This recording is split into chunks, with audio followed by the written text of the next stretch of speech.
Yeah, two. Yeah, two. Yeah, two.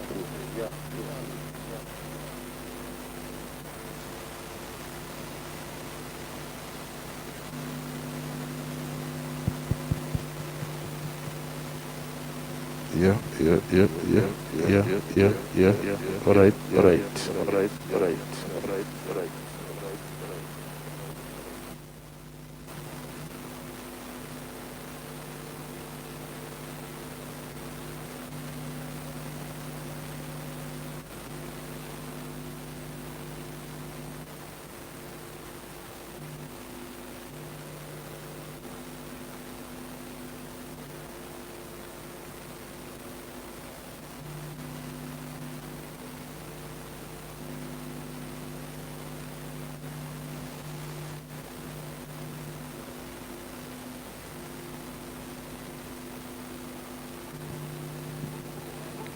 Host isiyaqela one mic at a time. Ibe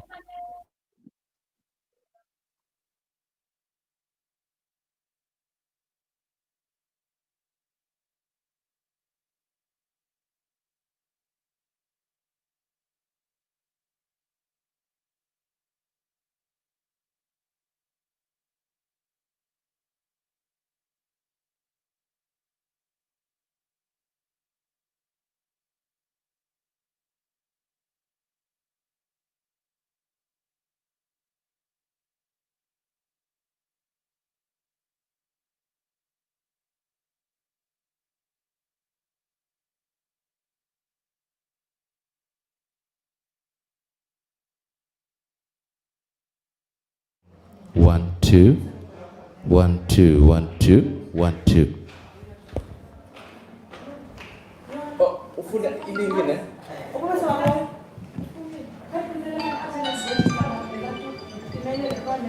Uvile.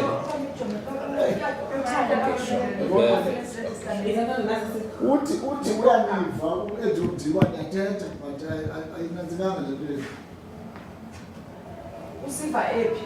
Ulapha usekhompyutheni yakhe?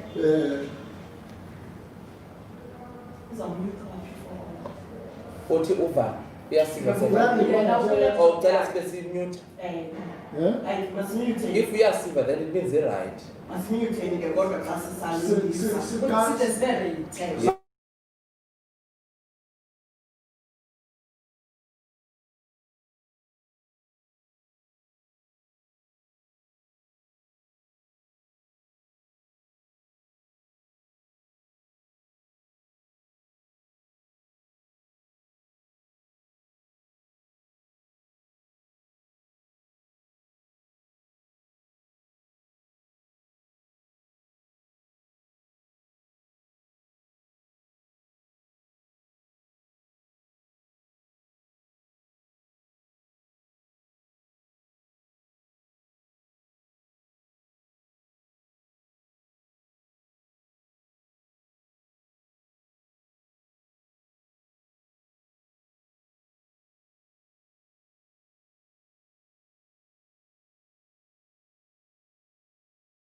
Then send you to them.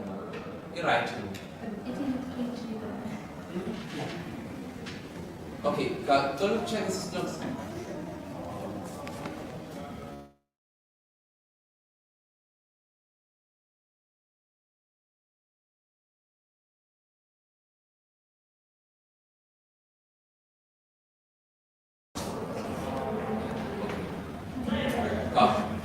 You're good to go.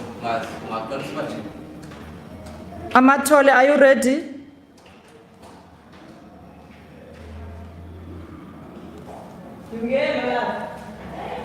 BCM?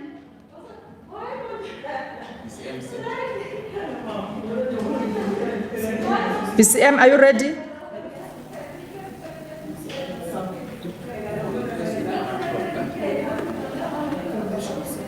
There's a problem with the hearing aid. We are not hearing anything, but they can hear us.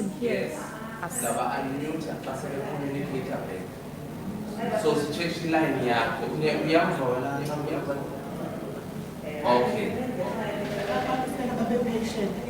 Okay. Please continue talking then. Okay. I can see Chrisani has seated there and they are ready. Is OR Tambo ready? OR Tambo, are you ready there? Can someone indicate? Nelson Mandela, are you ready? 1, 2. Okay. Yes, we are ready. Sarah Patman, can someone indicate? I can see Sarah Patman is sitting quietly there. They are ready. Alfred Nzo is empty. Joe Kabi, are you ready?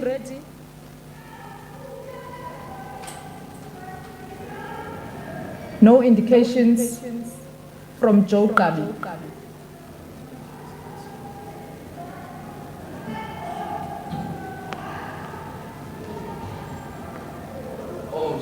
Joe Kabi, are you ready?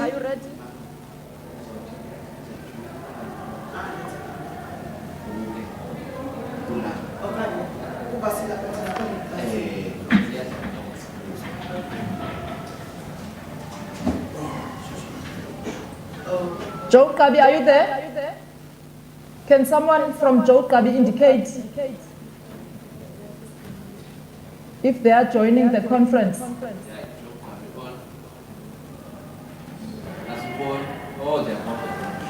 There's Joe Kabi.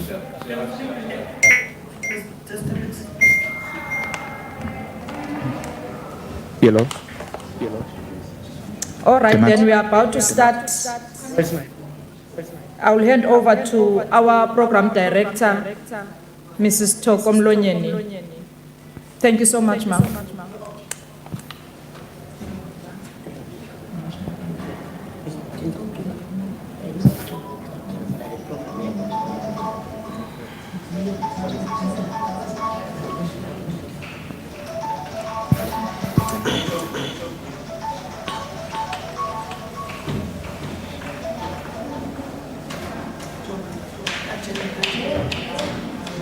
Okay.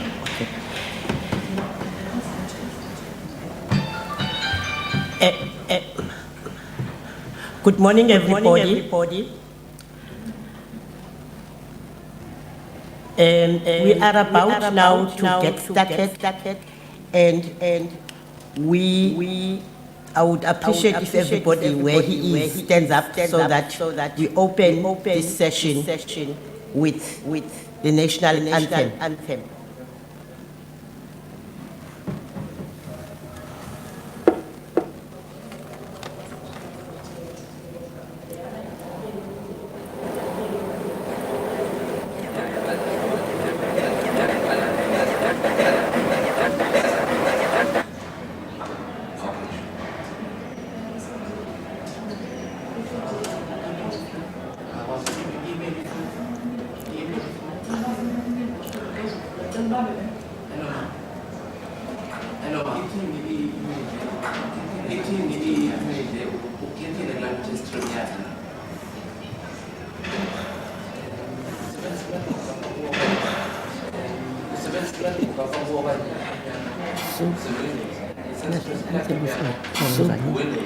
National anthem uzawenzani?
may get seated.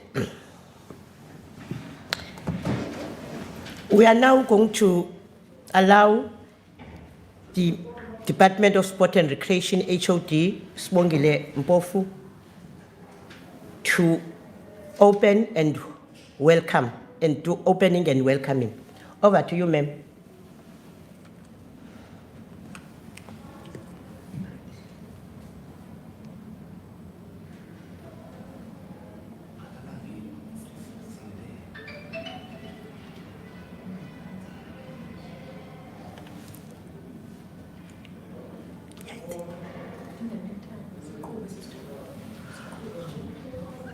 She's not yet connected.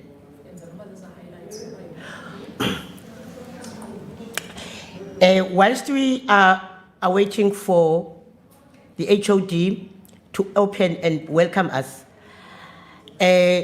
once more I would like to say good morning to you all, and I would understand and I reckon that we understand why we are here today. I hope that most of the participants have gone through the draft policy that they received in the past weeks. That will enable us, that will help us a lot in today's session if most of the participants have gone through to what they received.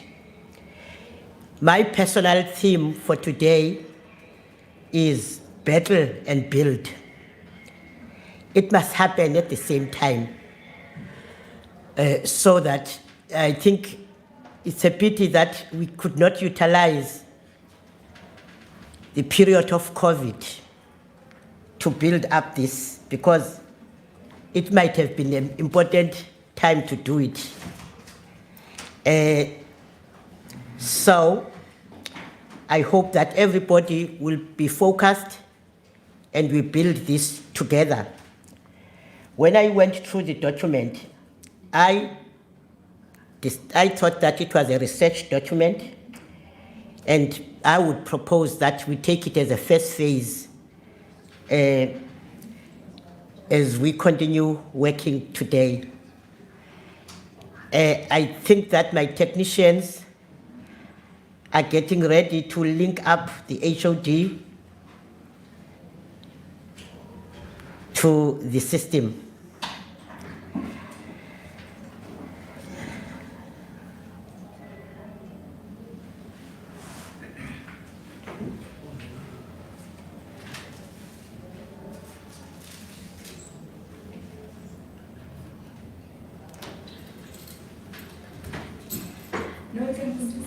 Okay.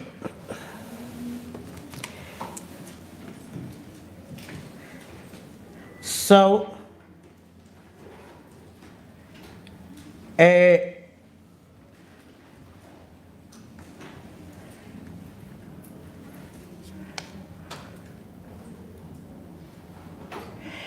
so when we are going to go through this, I think it's going to be important that we make sure that this policy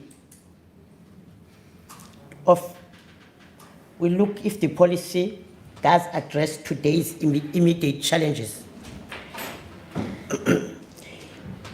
Is it looking in terms of innovative solutions that ensures women, girls sport is part of the mainstream equality, economic and financial sustainability?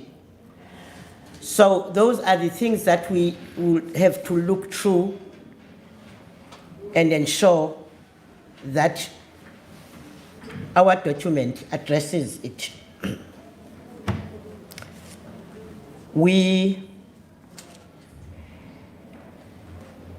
I do not want to go deeper into what I think we should focus at, but when I looked at the document, I'm not going to go to the document in detail, as I think it is important for us to first get our welcome and also go through the program as it is set. So I think that also the technicians should be having a program where we can see girls participating, whether they participate in martial arts, whether they participate in aerobics, so that whilst they are still fixing whatever is not fixed properly, maybe they could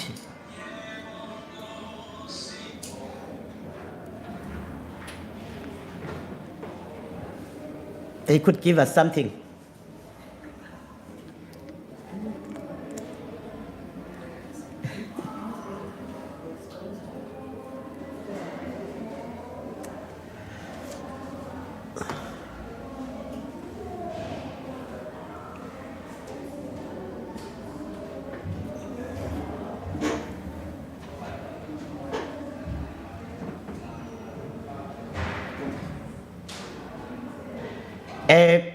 Let's just take a little bit of a break before we go through. I know that long ago there was something called WASA, which was a women's organization. I don't know whether that still exists or whatever, but maybe we also have got to look whether these structures have worked, whether it's important to have structures or just get to work and do the work, because structures and conferences have not helped us in the past. So I think it's going to be very, very crucial and important that we really try to have something that will work for us, work for our children, work for our young girls. I know that most of the women who have been participating in sport, some started when they were 20 years of age. But I think that kids should start participating in physical activities from the age of 4 and 6, so that they get the skills that can allow them to participate in any sport of their choice.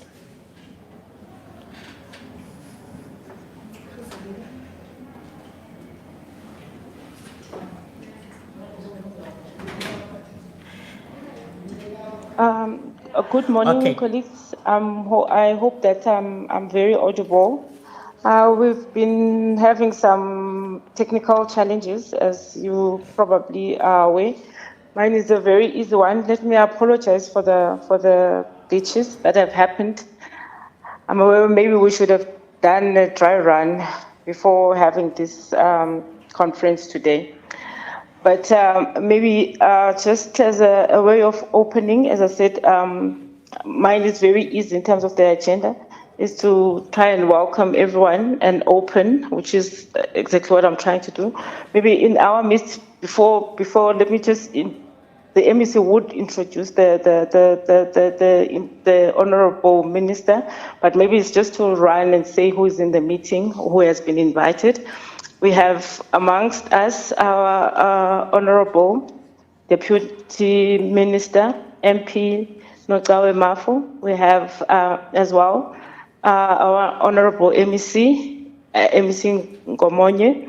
And then we have the DDG from the DSEC National Department, DDG Somaya. I also saw Mr. Ndiki as well, that he is also part of the meeting. We have board members from SASCOC, sorry about that, Mr. Macheke and Ms. Mlukwan. And then we have invited guests across the 8 districts from the different federations. The purpose of the meeting, of course, I think it has already been said. It would be to discuss the women and sport policy, so that we can make our comments as a province. These will culminate to us sending these to national, so that they can be part of the policy, the national policy, that would at the end of by March next year to be adopted as a policy that would guide us in terms of how to deal with women and sport as well. Colleagues, as I indicated, I must sincerely apologize for all the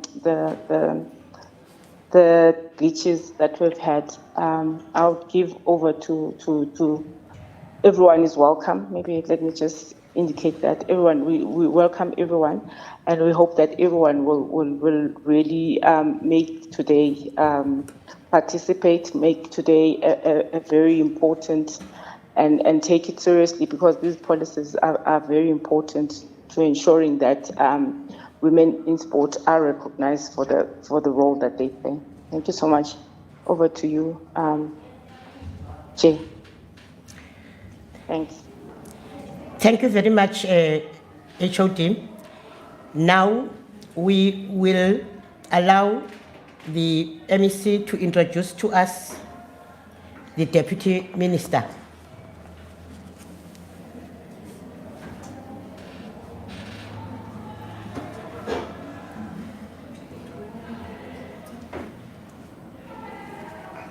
Use the thing. The second cylinder on the way. Okay. Sorry.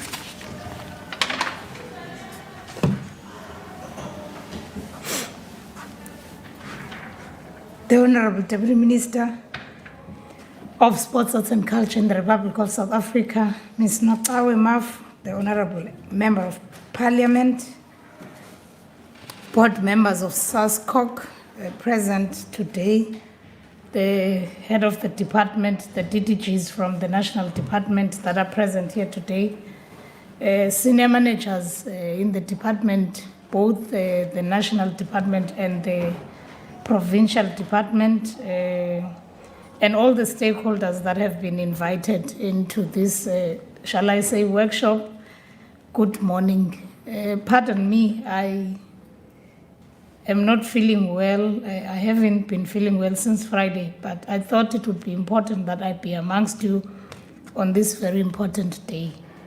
Allow me to introduce a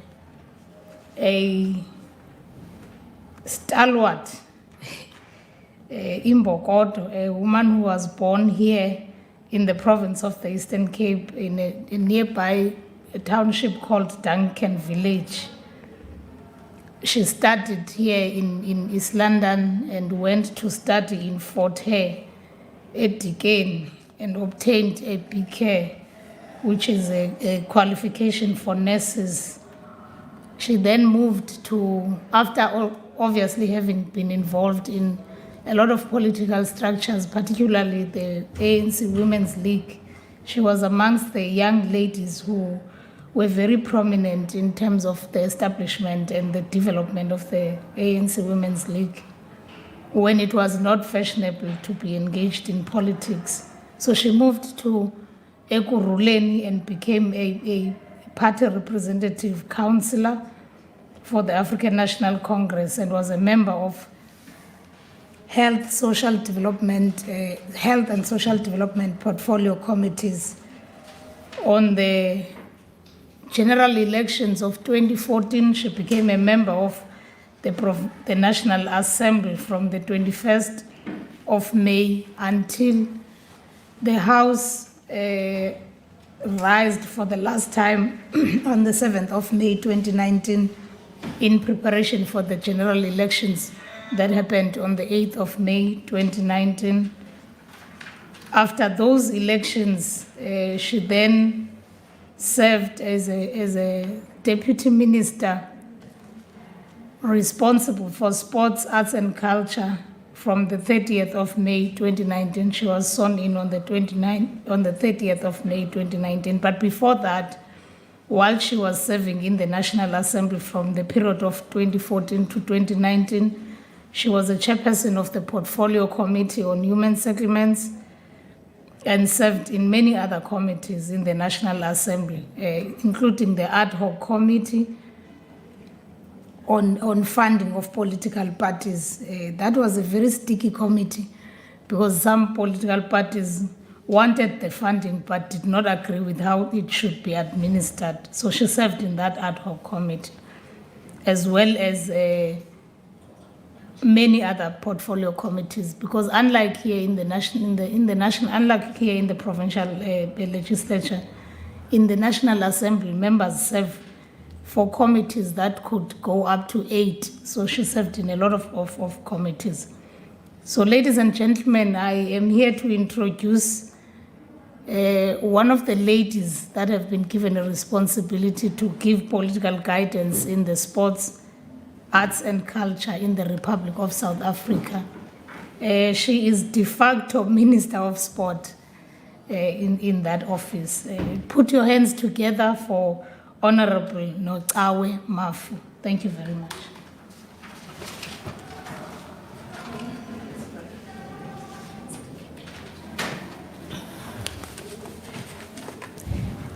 Thank you very much, MEC. We now hand over to you, Deputy Minister Noctawe Mafu.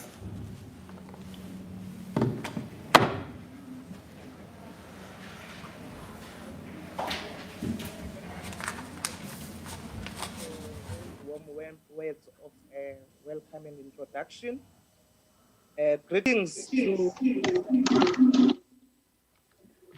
to the board members of SASCOC who are present here.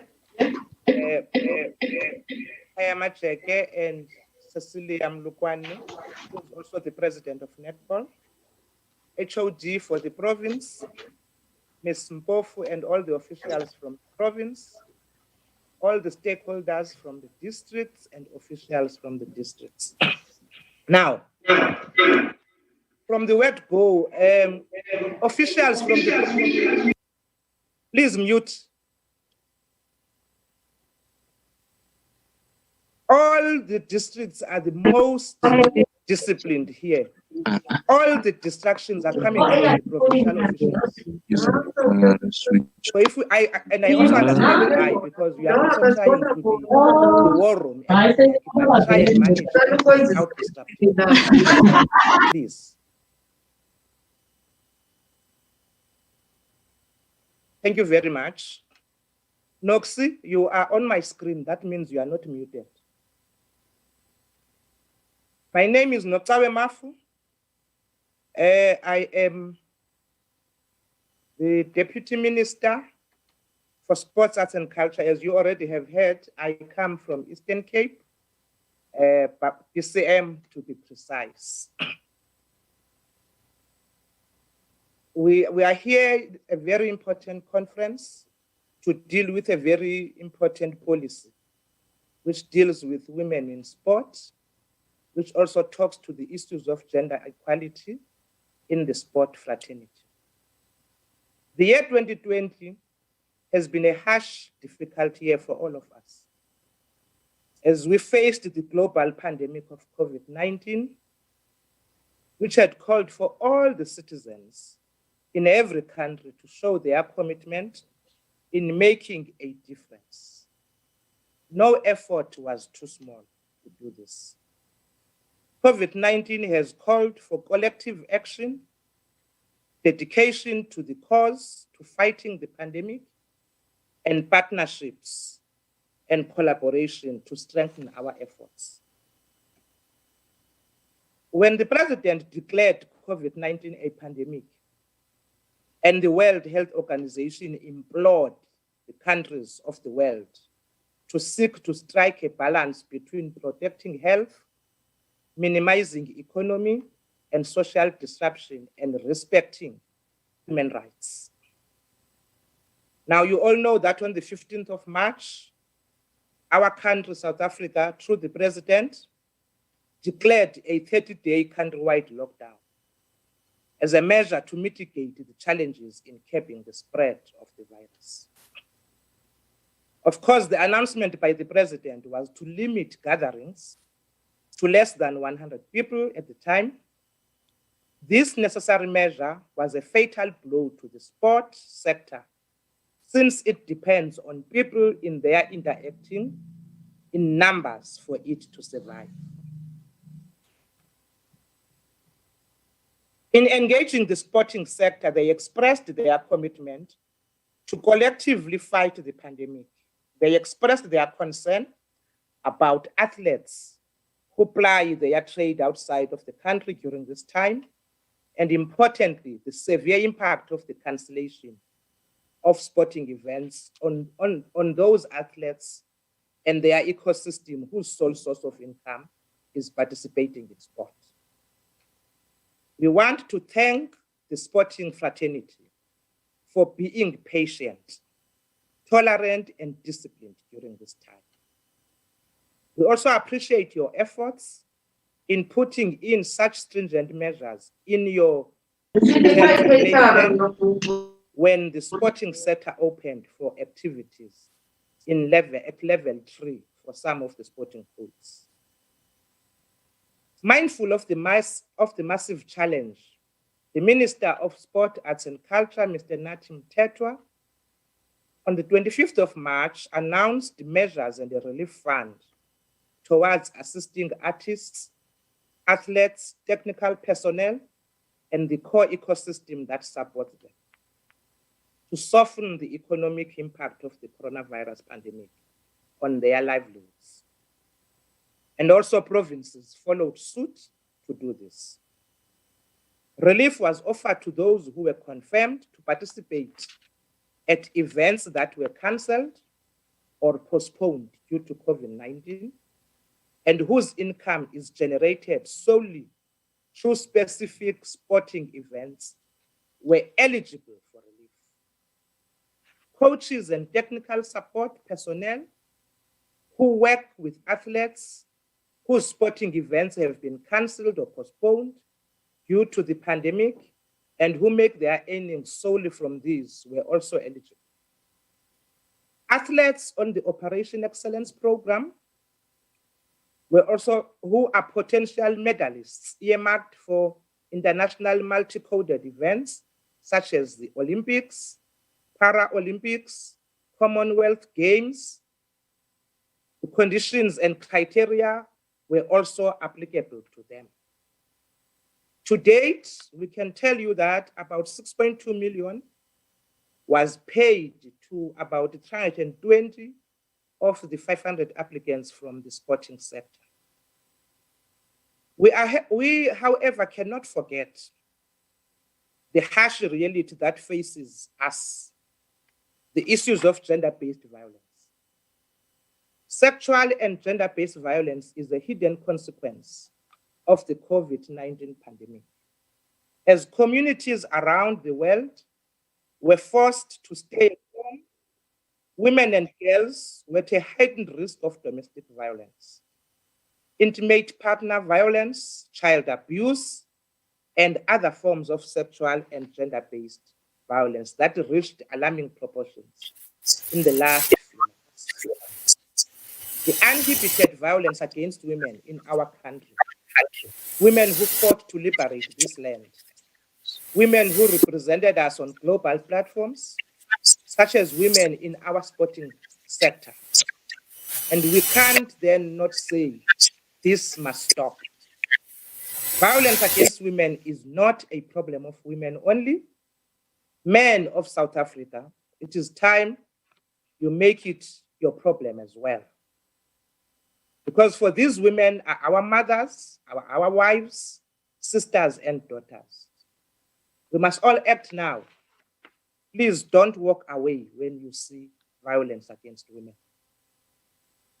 Sport is a cultural activity which, if it practiced fairly and equitable, enriches society and friendship between nations.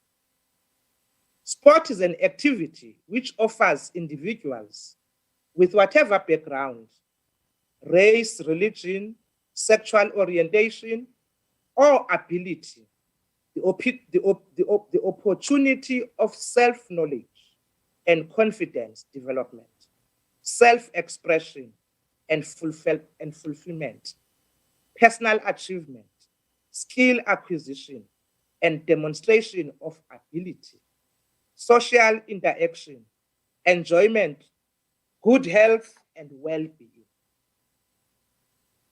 Despite growing participation of women in sports and physical activity in recent years, and increased opportunities for women to participate in domestic and international arenas, We can all agree that there is still an uneven landscape where representation of women in decision-making and leadership roles within sport and physical activity has been very slow to follow.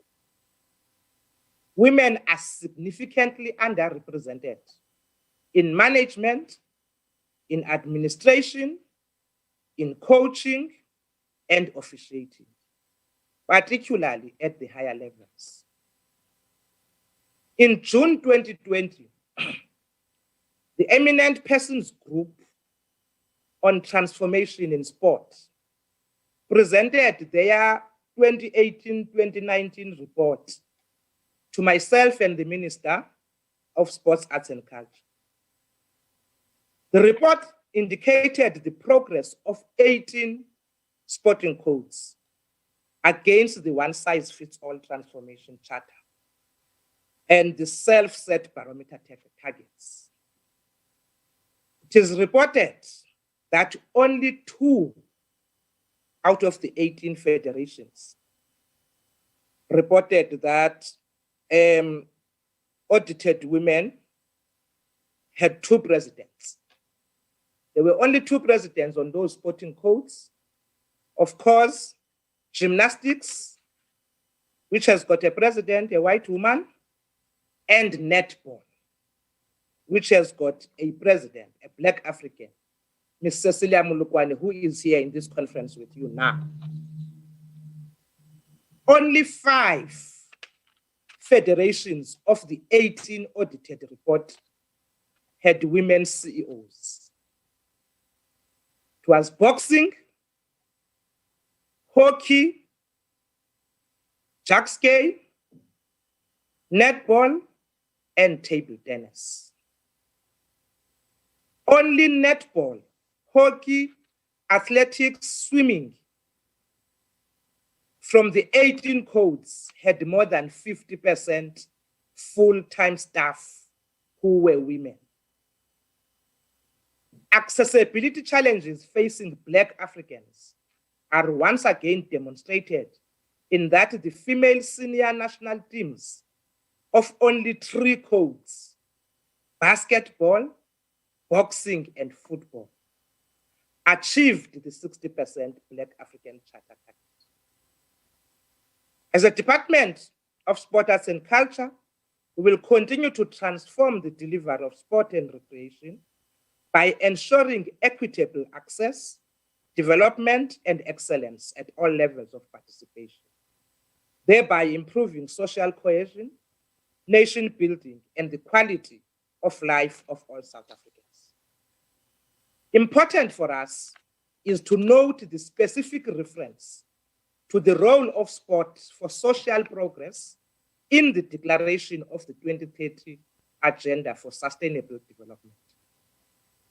South Africa is also guided by other policy directives, which South Africa has been a signatory to, amongst others, to ensure a fair and equitable representation of men and women in all events and activities, to ensure capacity building of women in leadership, as we have already said, to ensure collaborative training, advocacy, and awareness programs, to educate the media on gender-sensitive reporting, to ensure, develop, and implement rewards and recognition initiatives that promote women empowerment and visibility.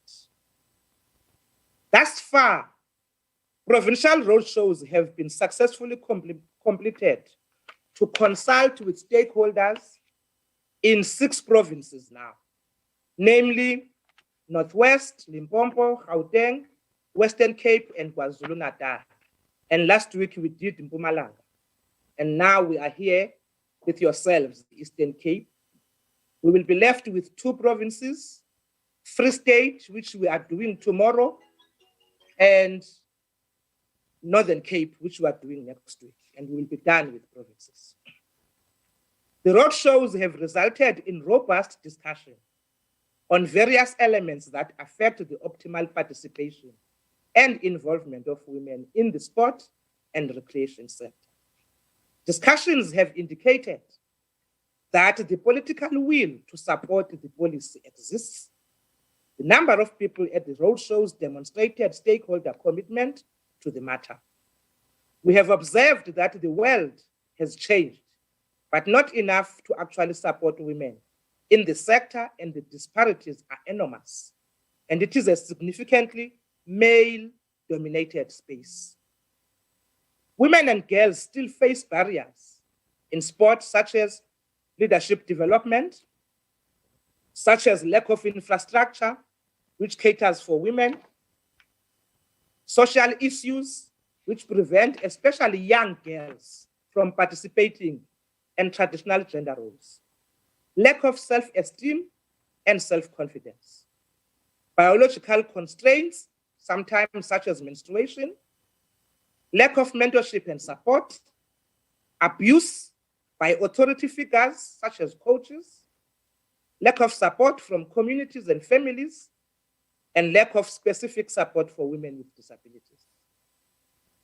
Our elite athletes face challenges as well, like inequitable support and preparation time for participation, access to adequate nutrition, sometimes social responsibilities of being a mother, not having the necessary support staff, e.g., medical professionals and coaching staff, lack of control of career and financial management, and lack of specific support for women with disabilities, and sometimes gender pay disparity and media exposure. For instance, Banyana Banyana qualified for the FIFA Women's World Cup in 2019 for the first time. However, there was no commitment from the public broadcaster, and the matches were broadcast on the pay TV channel.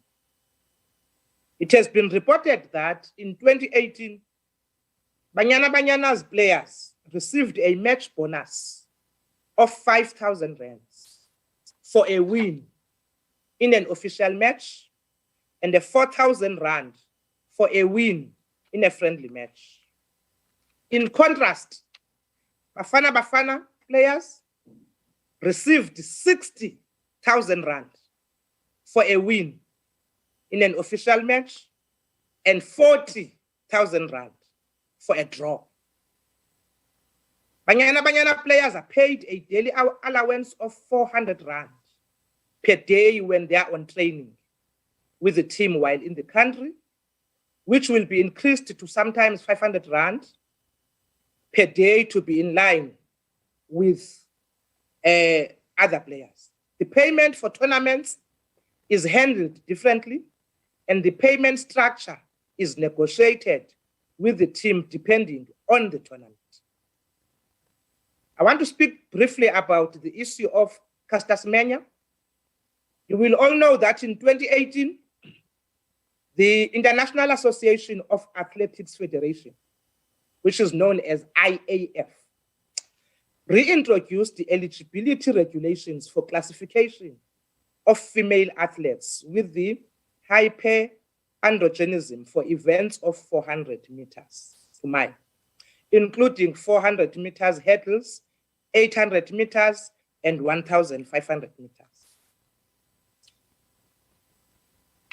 Hyperandrogenism is a medical condition characterized by excessive androgen, which is a male hormone, a testosterone, in a female body.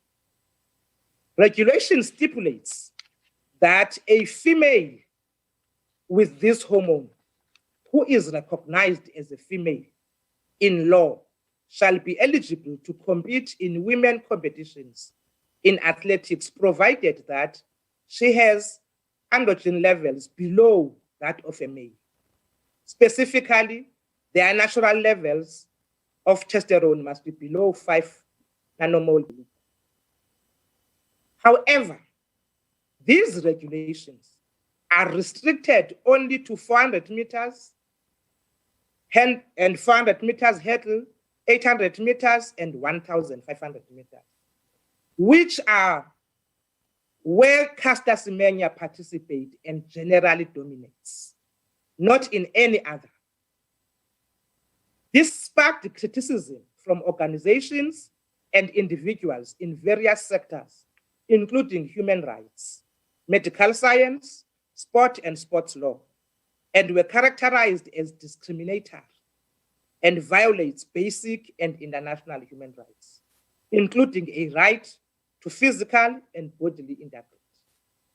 Both Athletics South Africa and Caster Semenya appealed this ruling, and the Court of Arbitration for Sport. In April 2019, the Court of Arbitration in Sport upheld the regulations, thus preventing Caster from participating in competitions in the relevant track events. The support from credible sport and human rights activities who lent their voices demonstrate the wickedness of these regulations from the medical, ethics, human rights, and discrimination point of view. Internationally acclaimed for its respect and promotion of human rights, South African government was not just a bystander when all these events were unfolding. Through the Department of Sports, Arts and Culture, it established a high-level panel consisting of everybody who medical, legal experts, and mandated to collect and analyze medical, scientific, and clinical data, and prepare a formidable evidence to empower and support the legal teams that represented the appeal of both Ms. Caster Semenya and Athletics South Africa. It also set up an internal task team to raise awareness and mobilize public support and international solidarity against the injustice of these regulations. Moreover, all political parties in Parliament were unanimous of the fact that the IAF regulations were designed to exclude Caster and end the dominance of the African child from the global stage. We also condemned for their human rights, including rights to bodily integrity, as we have said. All the work we had to do as the South African government, not only because the regulations are a violation, but also because they are targeting a girl that we all know as a golden girl. So we were saddened with the news last week, which is now 2 weeks ago, that Caster has lost her appeal at the Swiss Supreme Court. As a government, we are awaiting the details of the ruling, Mr. Majek, in writing, so that both government and the community can look at how we then support Caster through programs now. We know that already the Human Rights Commission and the Medical Research in South Africa has already declared that they are going to fight this till to the end. It's going to be important for the sports fraternity not to let this go by. We have to make our voice heard. So as we convene here today to make our contributions in our efforts to finalize the policy for women in sport, please don't be afraid to make your contribution. There is no right or wrong response. We need to hear all your inputs, all of them. We wish to express our appreciation to the MEC, Kwamonye, and officials for hosting us and identifying all the participants from all the districts that I see in my screen. We thank you all, and we look forward to a fruitful deliberations today. We will be here with you throughout the day. You are not going anywhere. Thank you very much. Thank you.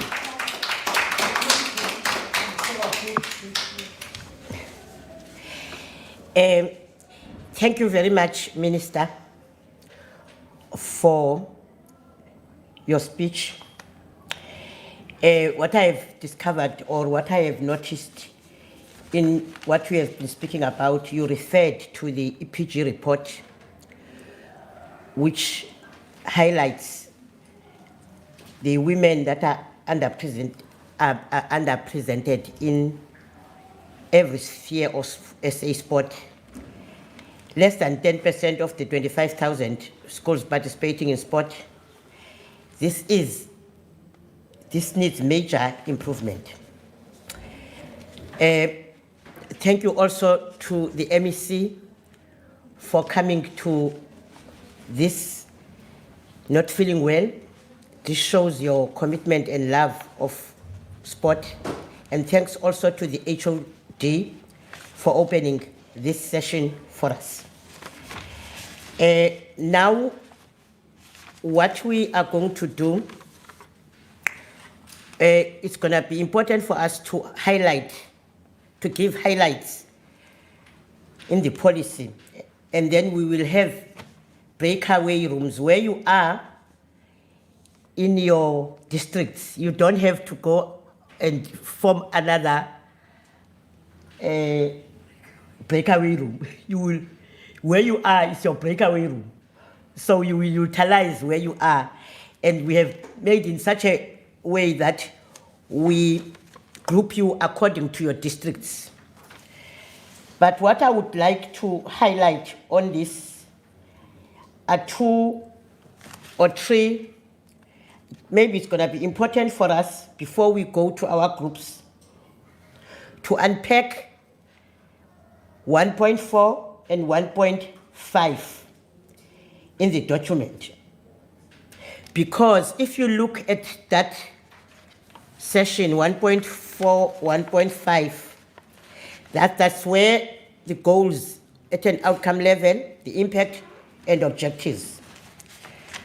But when I look at it also to unpack 2.18, 2.18 to me, this is a fundamental point. Girl child should start participating in physical activity. I'm going to share with you my experience of participating in sport and also what I noticed when I was working a lot with young people. Young people feared the word sport because they thought that a person that participates in sport is a person who is good, who is always playing in the first team or second team. And then when I was introducing a junior sport program here in the province, I avoided to use the word sport for young children. I use physical activity because children, first, they want to be exposed in physical activity when they learn how to bounce the ball, how to kick the ball, how to run with the ball before they can play a sport. So those are fundamental skills that the kids will feel comfortable then progressing to participate in a sport. So when I looked at this document then, that's why I thought that 2.1.8 needs to be unpacked because that's the entry level whereby children participate in physical activities, then they feel comfortable. When they feel comfortable, they progress to maybe mini sports. And you will be surprised that best coaches for young children are women, because men do not have those patience of giving a child a skill. Men like a person, a player who is already skilled. But we women, we are the ones that are patient enough to show the child how to handle the ball, how to throw the ball, and we bring fun in everything that we do, and children then feel comfortable to work with us. So I'm challenging women that do not think that coaches should be men who should coach kids or who should coach girls, or administrators are supposed to be men. We women, we've got all these. All what we need is to be capacitated on how to do these things. So now we are going to have these breakaway sessions. We'll go for tea break, but then here are the breakaway sessions. Amatole and Alfred Nzo you will be looking at what barriers do women face when trying to participate in sport and recreation. That's what you will look at, Matole and Alfred Nzo, and then you will give us feedback. BCM,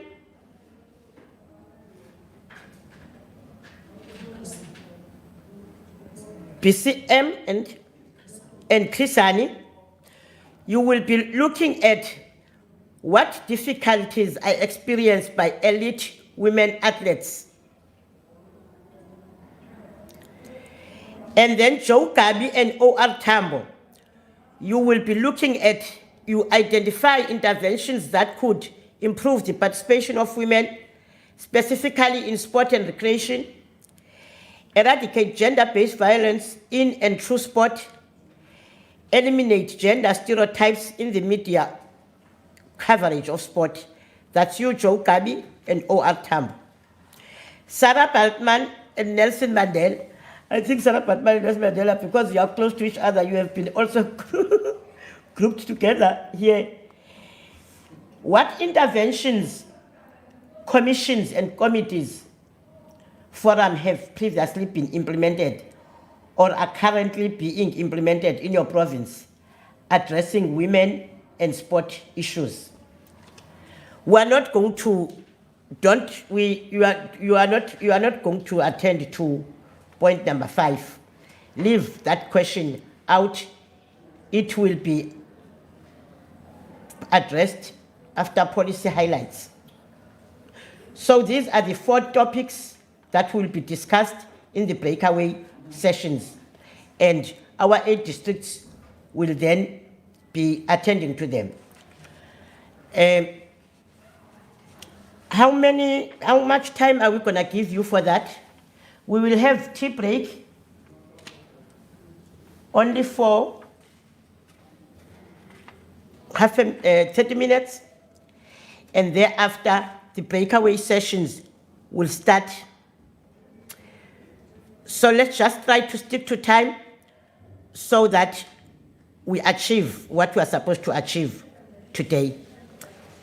Thank you.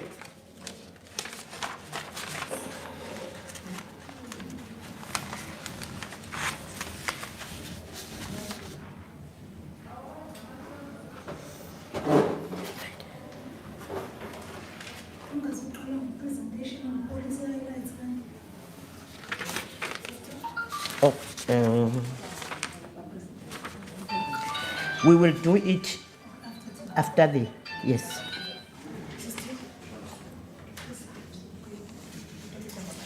Okay. Ikrisani is with BCM. What difficulties are experienced by elite women athletes?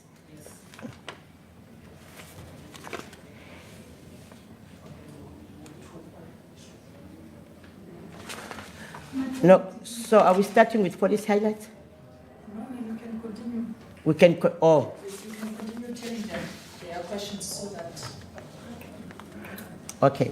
So the people who are supposed to be giving policy highlights, are they ready? No, they are not ready. They are not ready. So policy highlights, we will do them after the briefing sessions. Okay. Okay. We can break for tea now.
Andiva ke?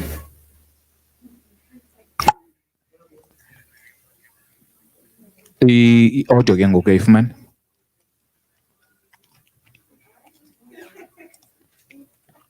I-audio uyayifumana?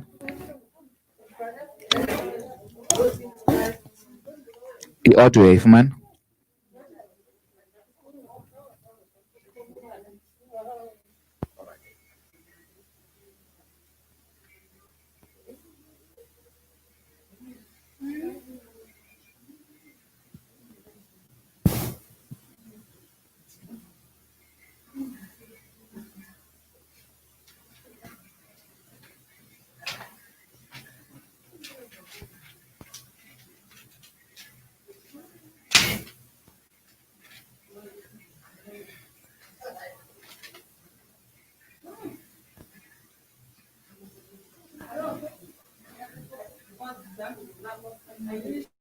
Ubona wena ukuba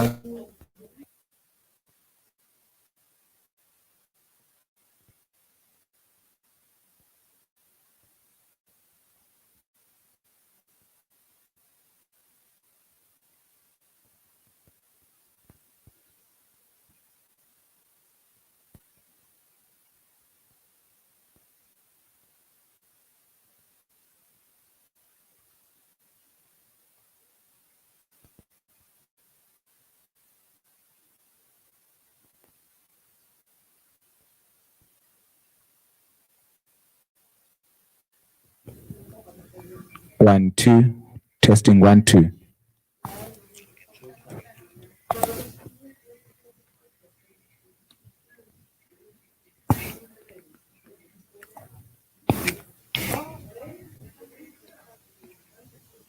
One, two, akaphumla ngo.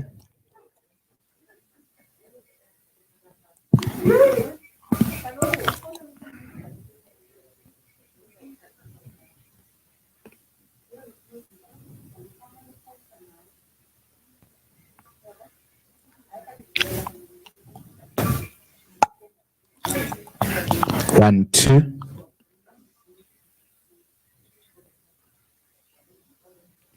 Wendihile pha kuye.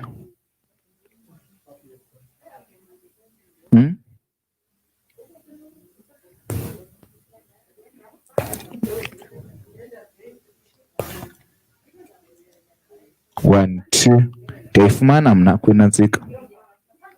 Hello? Isignal is strong. Ndiyayibona kwi-settings zika. What is the thing?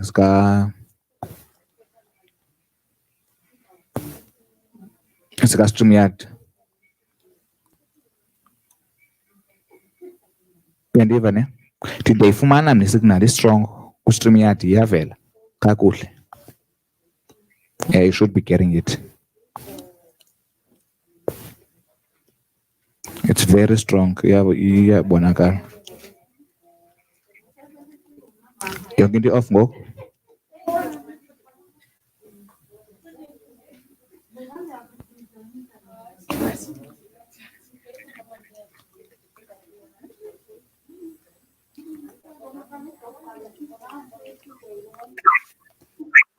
Sure, buddy.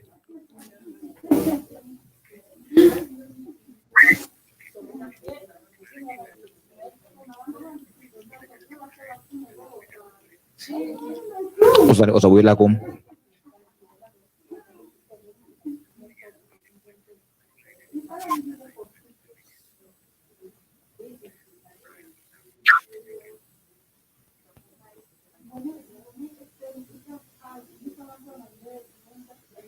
Sure, buddy.